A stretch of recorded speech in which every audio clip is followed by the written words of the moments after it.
Part of SQL, while DDL is used to create tables and other database objects, and DML is used to get data into the tables and also update or delete them, DQL is used to query the data from the tables. Let us go through the details related to DQL, which stands for Data Query Language. Here are some of the queries we typically run against database tables. They are nothing but selecting or projecting the data, filtering the data, performing aggregations, joining multiple tables. If you have to join multiple tables to get the results, we have to take care of those operations also, sorting the data, so on and so forth.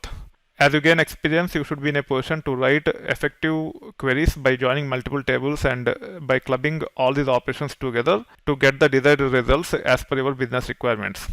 To get started, let us run some queries to be a bit comfortable. Later, as we gain experience, we should be able to write complex queries depending upon the requirements. Let me truncate the table. Let me first insert one record. This record is being inserted with 5 column values: first name, last name, email ID, role with A, and created date with 2020 January 10th.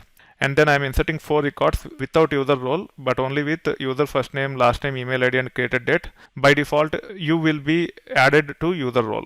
You can preview the results here. You can see that one user is A, other users are with U. Now, if I want to get all those users who are admins and created between 2020 January 1st and 2020 March 31st, this is the query you can run. The syntax will be like this. You have to start with select clause, then you have to specify the columns here. You can specify star to get all the columns. If you want to specify only subset of columns, you can specify whatever columns you want in place of star here. Then you have to follow with from. Then you have to give the table name if it is a simple one table query. Then you have to use where condition to apply all the conditions, and you can see that we have 2 conditions with boolean and. The first one is user role, which is requested for A, and then the second condition is created date between 2020 January 1st and 2020 March 31st. If you want to select only subset of columns, instead of using star, you can specify columns like this. In this case, I am trying to project only first name, last name, email ID, and role, satisfying the same condition as before, and you can actually see the results here. This time it is only showing first name, last name, email ID, and user role.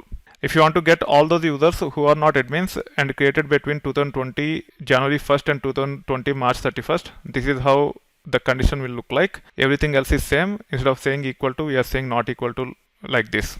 And you should be able to run this and you should be able to see the results. In case if you want to get number of users by role, this is the query which you can run. In this case, I am saying select user role, count of 1 from users, group by user role, order by user role, and you should be able to run this and you can see the results. The data is sorted by role.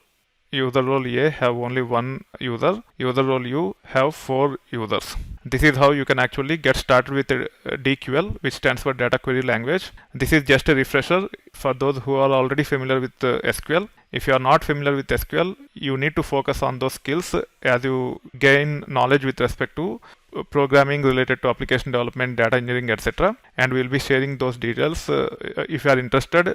On request, you can place the request and we will start sharing the details about our other courses related to databases in detail. That being said, as we gain enough knowledge with respect to DDL, DML, DQL, etc., now let's move on to the next topic, which is nothing but CRUD operations, which is related to DML and DQL, which we have already seen. CRUD operations is the term which we typically use as part of the application development to refer to database operations categorized under DML and DQL.